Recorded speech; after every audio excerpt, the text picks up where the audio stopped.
그래서 선거법은 무슨 해답은 없어요. 이것만이 옳다 이건 아닙니다. 선거법의 교과서에 보면 선거법은 선악의 문제가 아니고 선택의 문제다 이런 격언이 있습니다. 그게 맞는 얘기예요. 어떤 제도도 이 제도 때문에 옳다 그러다 이게 얘기할 수는 없어요. 그 제도를 어떻게 그 사회가 운영하느냐가 중요하겠죠. 하지만 각 제도마다 특징이라는 게 있습니다. 장단점은 있어요. 따라서 우리 사회에 뭐가 지금 필요한 거냐, 어떤 가치가 필요하냐, 거기에 따라서 선거법의 방향이 나올 수 있는 거죠.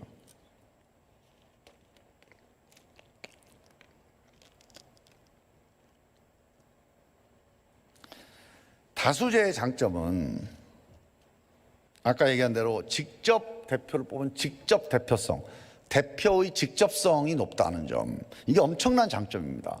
대표가 반응도 잘하고요, 책임도 잘 지게 돼 있습니다. 유권자들이 대표를 좀 알고 뽑게 되니까 훨씬 유권자의 판단이 선거 결과에 반영이 된다 이렇게 볼 수 있어요. 그 다음에 이 국민 대표성이라는 측면도 좀 있는데 이건 약간 그 비례제에서의 대표성은 다른 건데 이런 게 있습니다. 이 다수제를 채택하게 되면요, 일단 1등만 대표가 되잖아요. 즉 과반수에 근접하는 대표가 항상 나오게 돼 있어요. 그러면 어떻습니까? 이 대표가 될 사람은 늘 과반수를 의식하고 살아야 돼요. 과반수라는 게 딱 무자르듯이 정리가 되나요? 과반수 표를 얻으려면 어떻게 해야 됩니까? 국민 전체를 항상 머릿속에 넣고 살아야 됩니다. 국민들 전체한테 신뢰를 받는 정치를 하기 위해 노력을 안 하면 이 과반수에 근접하는 표를 얻기가 참 힘들어요. 즉 중간층의 표를 가져가기 힘듭니다. 그래서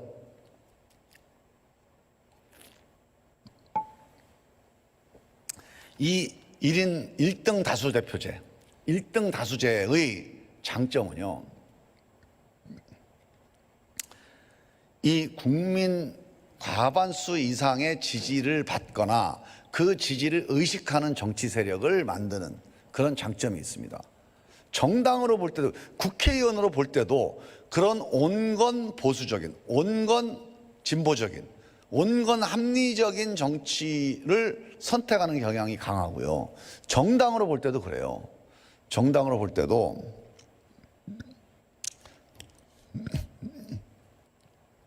적어도 1등이 되려면요, 한 40% 정도의 한 40% 정도는 정당 지지를 받아야 1등으로 당선되거든요. 근데 어떤 정당이 한 선거 40% 정도 지지율을 받으려면 1등 아니면 2등을 해야 돼요. 그 정당이. 3등, 4등 정당은 40% 지지를 받기가 쉽지 않습니다. 대부분이 1, 2정당이 석권하는 제도가 이 다수제 선거입니다. 미국처럼 민주당, 공화당, 뭐 자유당, 노동당 이런 게 잘 안 생기잖아요. 사회당, 공산당이 잘 안 생겨요. 1등 다수제로 많이 가요. 우리도 민주당, 한국당 이게 양대 축으로 가고 나머지는 조금 있는 거죠. 그러니까 기본적으로 큰 정당들이 형성이 되게 되는데, 이렇게 되면 큰 정당들의 장점은 뭐냐? 국민 전체 여론을 의식하는 정치를 하게 됩니다. 왜? 중간층 표를 얻어야 과반수를 얻을 수 있을 거 아니에요.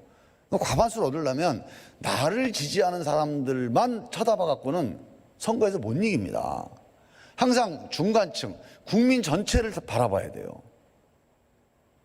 국민 정치를 하게 될 수밖에 없어요. 그러다 보니까 온건 합리적인 세력으로 국정의 중심을 잡게 되는 그런 장점이 있어요. 그래서 정치가 좀 안정이 됩니다. 이른바 안정 다수 세력, 국정을 주도하는 안정 세력이 형성된다. 미국의 트럼프라는 사람이요, 좀 약간 극단적이라고 비판을 많이 받는데요. 만약에 미국이 1등만 뽑는 다수제 선거가 아니고 미국, 유럽처럼 비례대표제 선거했으면 아마 트럼프가 공화당에 있지는 않았을 거예요. 어떤 뭐 트럼프 당 하나 만들었겠죠. 민주당의 버니 샌더스라고 있잖아요. 이 양반 엄청 진보적인 사람인데 만약에 미국이 단순 다수제 선거, 1등 다수제 선거제도가 아니었으면 이 양반도 민주당에 있을 사람은 아닙니다. 무슨 진보당이나 아니면 샌더스 당이라고 하나 만들었을 사람이에요. 그러나 이런 사람들이 트럼프가 공화당에 있고 샌더스가 민주당에 있어요. 이 사람들이 좀 극단적이거나 극단적으로 진보적인, 극단적으로 보수적인 이 성격을 이 민주당이나 공화당이라고 하는 큰 정당 안에서 좀 순화시키는 거죠. 그 극단적인 목소리를 좀 통제하거나 좀 누그러뜨리는 효과가 1등 다수제의 정치적인 장점입니다. 국민들에 대한 책임성도 높고 이런 정치적인 안정성도 있고 그럼 뭐 이렇게 하면 좋겠네요. 이렇게 볼 수 있죠. 근데 뭐 장점만 있는 게 아니잖아요. 항상. 단점은 우리가 여러 번 얘기했듯이 1등만 돼요. 그래서 다수의 목소리만 반영이 될 가능성이 높아요.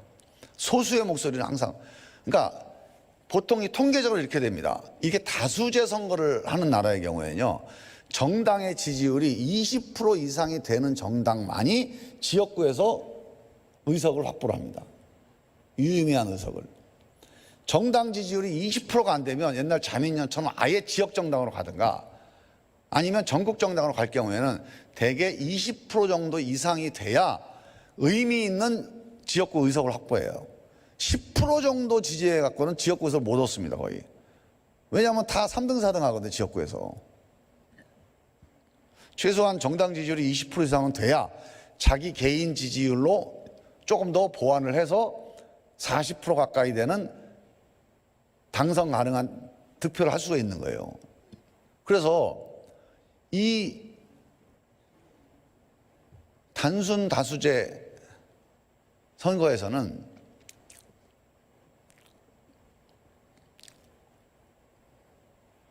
한 20% 목소리는 주인 대접을 받아요. 10% 목소리는 주인 대접을 못 받습니다. 이거 좀 문제가 있죠. 10%면 엄청난 거 아닙니까? 이 10%의 목소리가 사장되는 정치 지속 가능하지 않죠, 그게. 그러니까 대한민국 정치가 불신을 많이 받는 이유가 그래요. 10%는 무시하고 가야 돼요. 대한민국 국회는. 이 선거 제도가 그렇게 돼 있어요. 우리 여기 여영국 의원님 정의당이 한 10% 왔는데 10% 얻어도 6석밖에 안 되고 교섭단체도 못하고 목소리를 잘 못 내요. 그나마 선거법을 어떻게 바꿔서라도 해보자고 지금 하는 거 아니에요, 지금. 10% 목소리가 존중받지 못하는 정치. 그거는 저는 지속 가능성이 없다고 봅니다. 근데 미국은 왜 가냐? 그래서 미국은 어떻게 얘네들이 살아남았냐? 1등만 뽑는 선거제도를 200년 동안 하면서. 근데 미국은 유럽과는 다른 길을 가고 있어요. 다른 해법을 갖고 있어요, 그 안에. 선거제도는 1등 다수제로 하는데 미국은 중요한 차이가 있습니다. 의회를 상원, 하원, 양원제로 하잖아요. 상원은 주에서 뽑고 하원은 우리 시군 단위에서 카운티에서 뽑아요. 하원은 지역 대표성이 강하고 상원은 국민 대표성이 강해요. 이 둘이 서로 성격이 달라요. 이 의회 내에서 상원, 하원 간에 서로 견제를 합니다. 상호 견제를 해요. 국민들의 목소리를 다르게 반영을 해요. 그래서 이 상원, 하원 따로따로 보면 어디든 약간 좀 귀족적이고 여기는 좀 너무 지역구에 밀착해 있고 이런 단점은 있지만 이 두 개를 하나로 모아서 미국 의회 전체를 보면 국민들이 보기에 스스로 절제가 되는, 스스로 견제가 되는 조직인 거예요. 다양한 목소리를 담아내는 조직인 거예요. 그러니까 1인 다수표제를 유지하면서도 뒤집어지지 않은 거죠, 미국 의회가. 더 결정적인 이유가 있어요. 엄청나게 지방자치가 발달되어 있고요. 시민사회가 발달되어 있습니다. 의회와 정치가 모든 권력을 갖고 있지도 않아요. 딱 기본적으로. 그러니까 의회와 정치가 그냥 승자독식으로 그냥 민주공화당에 다 해먹어도 상관없어요. 왜? 시민사회가, 지방자치가 훨씬 더 발달돼 있어서 여기서 결정들이 다 이루어지거든요. 이 결정들이 다 모아져 갖고 의회가 그 눈치 보고 결정을 하는 거잖아요. 그러니까 이 의회가 좀 승자독식 의회가 돼도 지 맘대로 못한, 미국 국민들의 이 다양한 목소리를 에서 멀어질 수가 없어요. 그래서 미국이 갖고 있는 이 분권 시스템, 이 다양한 시민사회 시스템이 이 1인 다수 대표제를 유지함에도 불구하고 미국 사회를 통합적인 민주주의 사회로, 민주적인 합의국가로 이루어내는, 그러니까 이어가게 하는 중요한 이유다. 우리는 그게 좀 약하잖아요. 그러니까 우리는 그런 거는 지방자치도 약하고 시민사회도 약하고 정당 민주주의도 약해요. 그런데다가 85%를 1등만 뽑는 선거제도를 해봐요. 승자독식을 해봐요. 10% 이하는 그냥 조용히 있어 이렇게 눌러봐요. 이게 지속 가능합니까? 그런 의회가 국민들의 지지를 받겠습니까? 사실은요, 국민들이요 90%는 자기가 10%입니다. 그렇지 않아요? 국민의 90%가 나는 한 10%밖에 안 되는 사람이라고 다 생각을, 난 서민이라고 생각할 거 아닙니까? 내가 귀족이다, 내가 엘리트라고 생각하는 국민이 10%나 되겠어요? 90%는 나는 엘리트 아니라고 생각해요. 나는 정글의 승자, 정글의 사자가 아니라고 생각해요. 그런 국민들은 이 국회를 신뢰하겠습니까?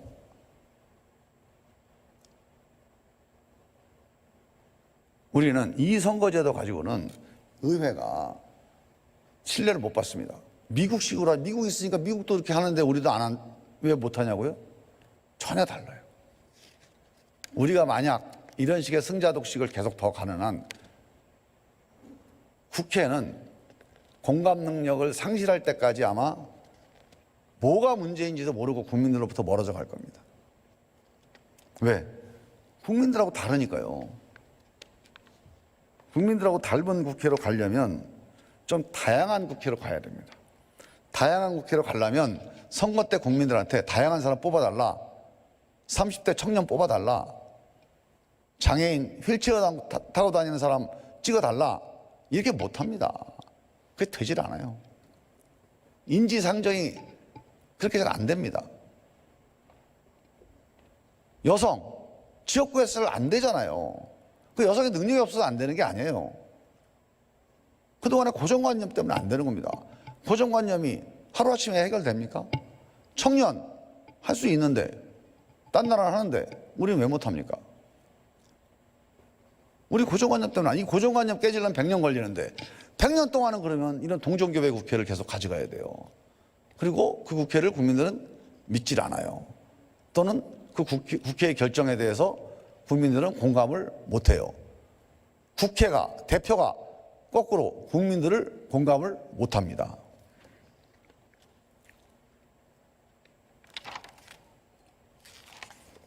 그리고 이 다수제 선거의 큰 단점 중에 하나, 결정적인 단점 중에 하나는 지역 매몰 정치입니다. 이 지역구 매몰 정치.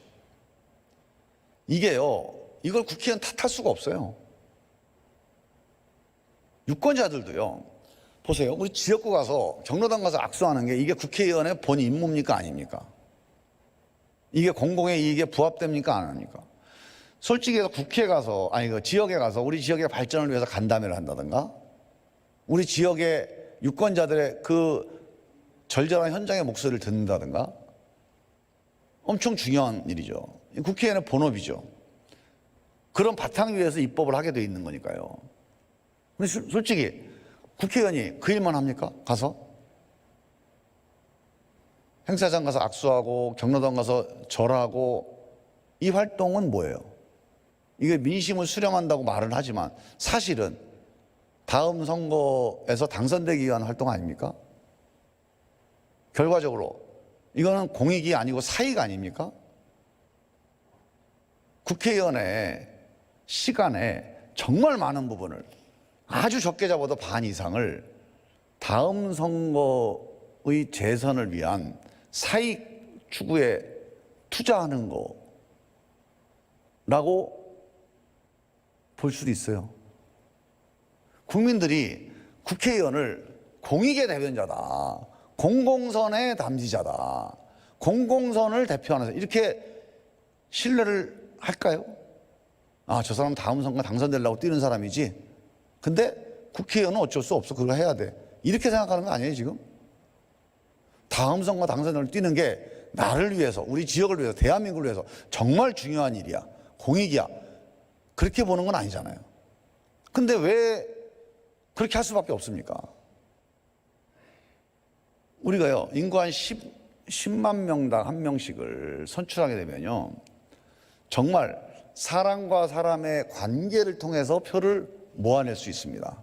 옛날 3만 명당 한 명이 이 대표의 직접성 때문에 만들어진 것처럼 인구 한 10만, 15만 정도 되면요, 실제로 악수 많이 한 사람이 표가 많이 나오게 돼 있어요. 사람을 많이 만난 사람, 많이 접촉한 사람이 많이 표를 받게 돼 있습니다. 룰이 그렇게 돼 있어요. 영어 시험에 100문제 중에 85문제를 문법 시험 문제를 내요. 그럼 문법 공부해야죠. 회화 공부를 어떻게 합니까? 그렇잖아요. 우리가 지역구에서 악수를 많이 해야 당선이 되면 그 일을 많이 하게 돼요. 법안 소위가 있더라도 양해를 구하고 지역구 활동을 하게 됩니다.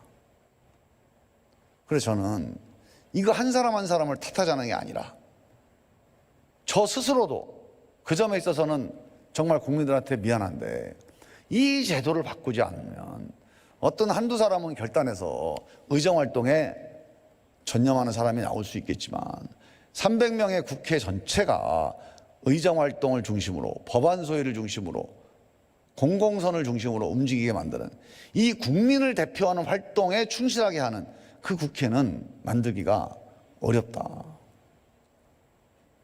그래서 단순 다수대표제만 가지고는 이 지역구 매몰 정치를 극복하기는 어렵다.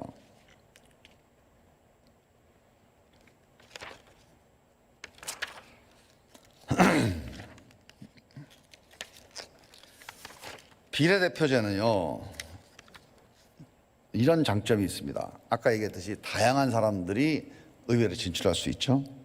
소수의 목소리가 반영이 됩니다. 아까 얘기한 대로 1인 1표의 평등선거의 원칙, 이 헌법적 원칙이 아주 정확하게 관철되잖아요. 정말 민주적이죠.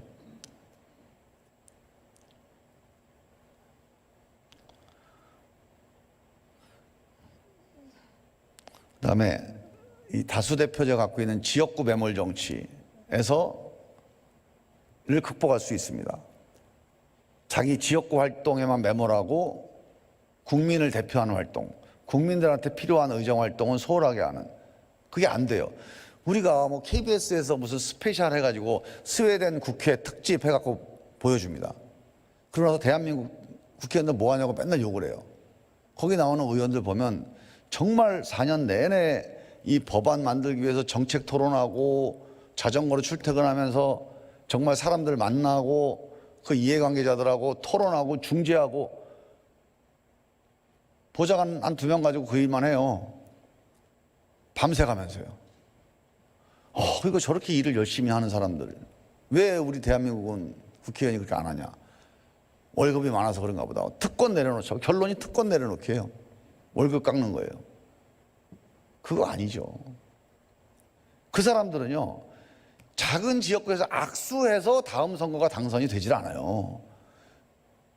우리 주단위, 우리로 따지면 뭐 서울시 전체가 유권자인데 그 사람들 어떻게 악수해서 표를 얻습니까? 내가 법안을 잘 만들고 정책을 열심히 해서 서울 시민 전체한테 김종민이가 저 법을 만들었는데 정말 좋은 법을 만들었구나. 김종민이가 저런 정책을 만들었는데 정말 좋은 정책. 이렇게 해서 유권자들한테 전달되지 않고는 당선이 안 돼요. 그러니까 밤을 새워서 그 일을 하는 거예요. 우리는 밤을 새워서 악수를 하는 거고요. 문제를 문법을 낼 거냐, 회화를 낼 거냐. 회화가 중요하면 회화 문제를 내면 되고요. 문법이 중요하면 문법 문제를 내야지. 말은 회화가 중요하다. 이제 글로벌 시대니까 해놓고 시험은 맨날 문법 시험만 봐요. 그럼 어떻게 됩니까? 그 대한민국 영어 수업처럼 되는 거예요. 12년 영어를 해도 말을 못 하잖아요. 그러고 맨날 회화가 중요하다고 얘기는 해요. 그래서 애들 기나 죽이고. 근데 결과적으로 선생님들이, 엄마 아빠들이 12년을 애들을 닥달해갖고 말을 못하게 만드는 거예요. 왜? 한번 보세요. 지금도 문법 공부만 시켜요. 많은 아니죠. 맨날보다 좀 달라지긴 했는데, 제가 요즘도 보니까 아이들 보니까 내신 그러면 문법의 연장선상에서 읽기, 이게 시험 문제 주종이더라고요. 수능도 비슷해요. 이 대한민국 영어의 비극 있잖아요. 영어 공부의 비극. 이게 대한민국 이 선거제도하고 비슷합니다. 말은 국민을 대표해서 해야 된다고 우리 스스로 얘기를 하잖아요. 의정활동 열심히 해야 된다고 그러고, 정책 정당 돼야 된다고 하고. 근데 실제로 생존을 위해서 중요한 거는 악수입니다. 85대 15입니다. 악수 85, 그 다음에 정책 의정활동 15입니다. 이거 최소한 5대 5로는 바꿔놔야죠. 악수 안 하고 정치는 못하죠. 국민들을 누가 됐든 만나야 됩니다. 만나서 악수하고 대화하고 소통해야죠. 특히 자기 유권자들이 조금 더 좁은 지역에서 분명하면 조금 더 일을 잘할 수 있죠. 국민들도 내가 누구에게 얘기할지 자기를 대표하는 대표자가 좀 분명한 게 좋죠. 그 다수대표제도 필요해요.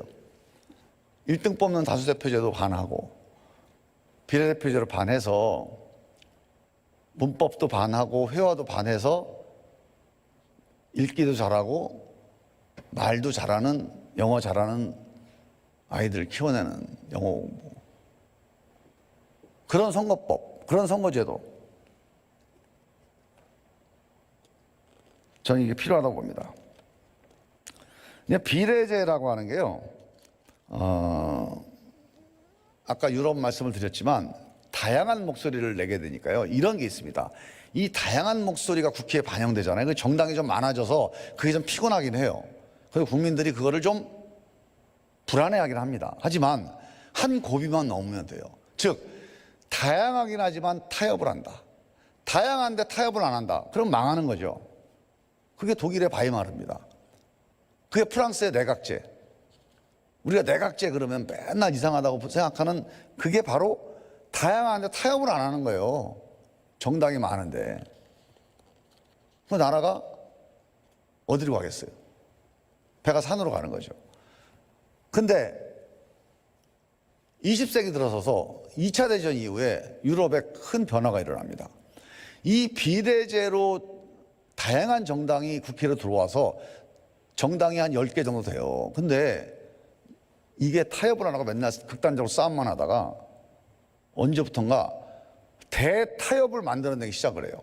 노동자와 기업주 간에, 노동자와 노동자 간에, 농민과 도시민 간에 타협을 성공하기 시작하니까요, 나라가 엄청 발전하고 도약하기 시작했습니다.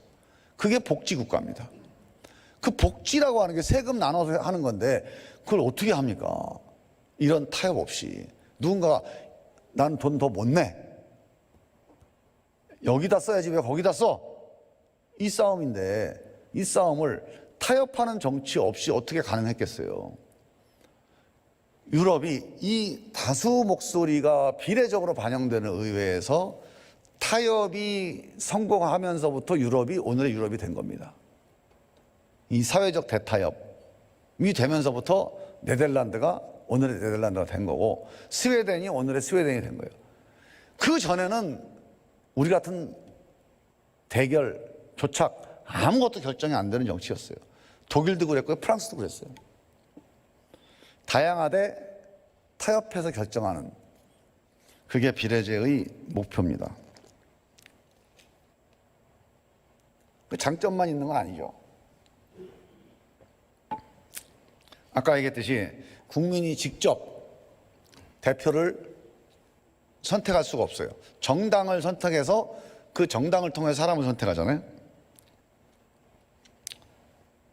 그 다음에 이 비례제가 하게 되면요, 소수의 목소리를 존중해야 돼요. 그래서 늘 몇 퍼센트 이상 얻은 정당만이 의석을 배분받을 수 있게 합니다. 의석 할당 정당의 기준이 있어요. 보통 3%, 5%. 근데 유럽은 대부분 1%, 2%입니다. 1%, 2% 얻은 소수의 목소리도 의석을 주자는 거예요. 우리가 1% 얻은 정당이 있다고 칩시다.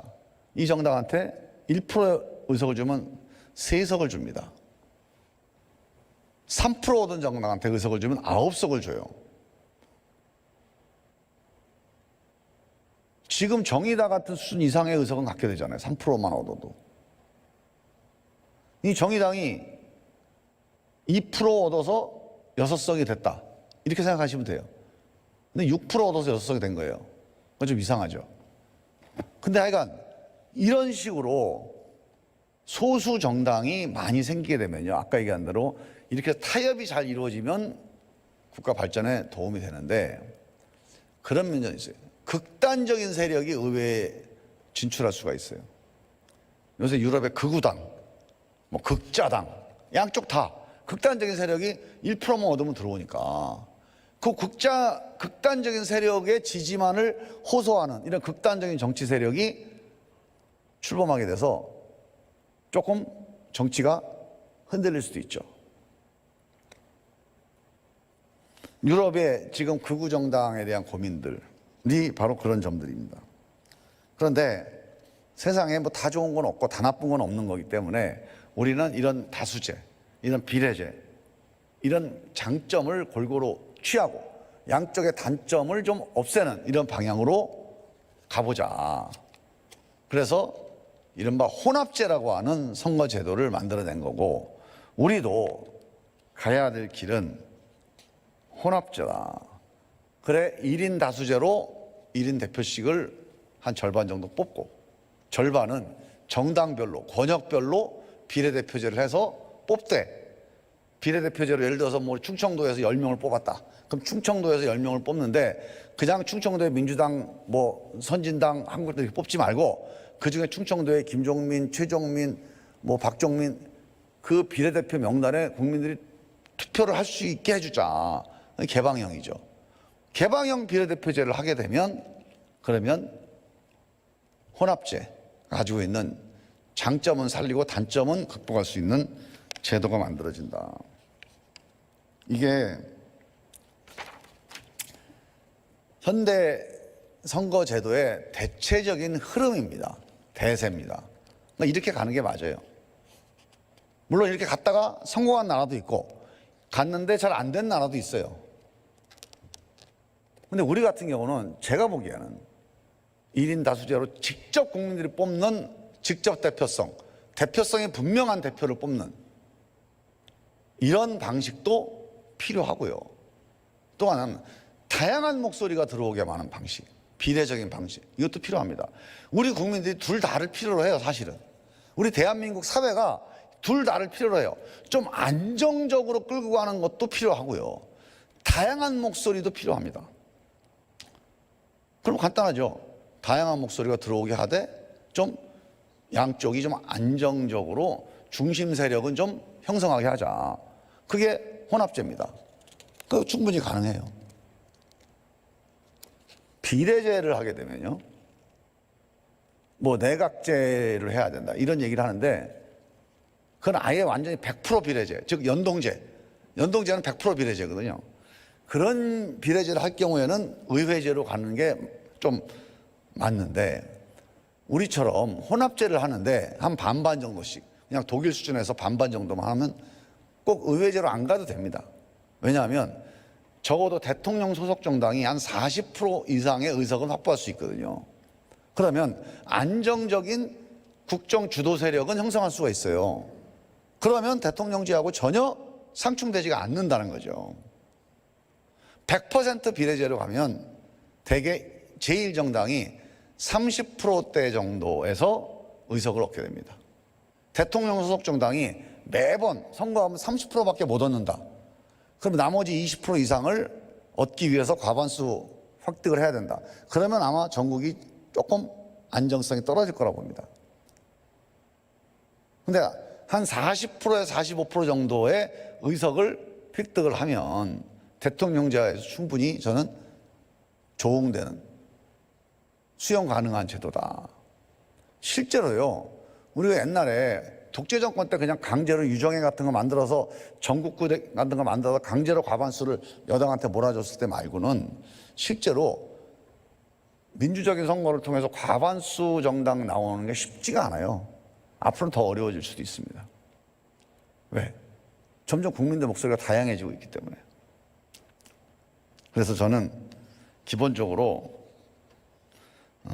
다수제와 비례제의 장점을 살리고 단점을 좀 보완한 그런 혼합제로 가자. 이게 이제 기본적인 방향이다. 그동안에 우리 지난 200년 동안에 선거제도의 역사를 살펴볼 때 우리가 기본적으로 출발해야 될 밑그림은 이 다수제와 비례제의 혼합 형태, 다양한 목소리도 존중하면서 국정을 좀 안정시킬 수 있는 안정적인 정치 구도를 만들어내는 이런 선거제도, 이 혼합제, 이게 우리한테 필요하다.